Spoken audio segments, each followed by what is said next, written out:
সূরা মুদাসসির এর বাংলা অর্থ। আল্লাহর নামে শুরু করলাম।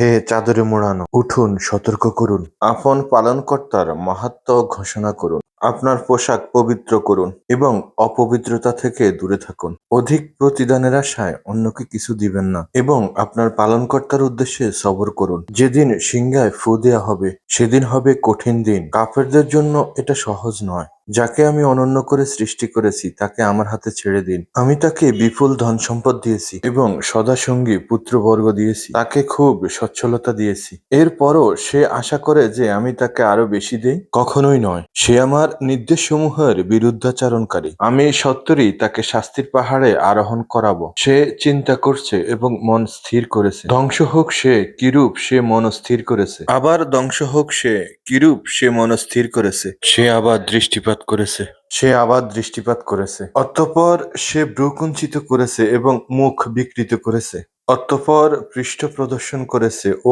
অহংকার করেছে। এরপর বলেছে, এত লোক পরস্পরায় প্রাপ্ত জাদু বই নয়, এত মানুষের উক্তি বই নয়। আমি তাকে আগুনে দাখিল করব। আপনি কি বুঝলেন অগ্নি কি? এটা অক্ষত রাখবে না এবং ছাড়বেও না। মানুষকে দগ্ধ করবে। এর উপর নাজিত আছে 19 ফেরেশতা। আমি জাহান্নামের তত্ত্বাবধায়ক ফেরেশতাই রেখেছি। আমি কাফেরদেরকে পরীক্ষা করার জন্যই।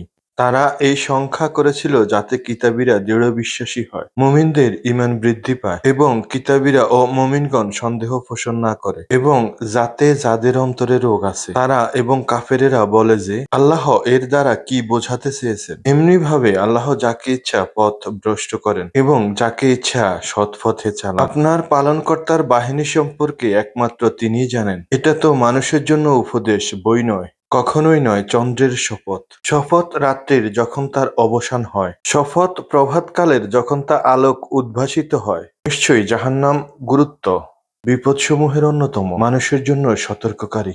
তোমাদের মধ্যে যে সামনে অগ্রসর হয় অথবা পশ্চাতে থাকে, প্রত্যেক ব্যক্তি তার কৃতকর্মের জন্য দায়ী। কিন্তু ডান দিক স্থরা, তারা থাকবে জান্নাতে এবং পরস্পরের জিজ্ঞাসাবাদ করবে অপরাধীদের সম্বন্ধে। বলবে, তোমাদেরকে কিসে জাহান্নামে নীত করেছে? তারা বলবে, আমরা নামাজ পড়তাম না, অভাবগ্রস্তদের খাবার দিতাম না, আমরা সমালোচকদের সাথে সমালোচনা করতাম এবং আমরা প্রতিপল দিবসকে অস্বীকার করতাম আমাদের মৃত্যু পর্যন্ত। অতএব সুপারিশকারীদের সুপারিশ তাদের কোনো উপকারে আসবে না। তাদের কি হলো যে তারা উপদেশ থেকে মুখ ফিরিয়ে নেয়, যেন তারা ইতস্ত বিক্ষিপ্ত গর্দভ হট্টগোলের কারণে পালায়ন পথ। বরং তাদের প্রত্যেকেই চায় তাদের প্রত্যেককে একটি উন্মুক্ত গ্রন্থ দেয়া হোক। কখনোই না, বরং তারা পরকালকে ভয় করে না। কখনোই না, এটা তো উপদেশ মাত্র। অতএব যার ইচ্ছা সে একে স্মরণ করুক। তারা স্মরণ করবে না, কিন্তু যদি আল্লাহ চান তিনি ভয়ের যোগ্য এবং ক্ষমার অধিকারী। আমাদের ভিডিওটি যদি ভালো লাগে তাহলে লাইক, কমেন্ট, শেয়ার, সাবস্ক্রাইব এবং ফলো করতে ভুলবেন না।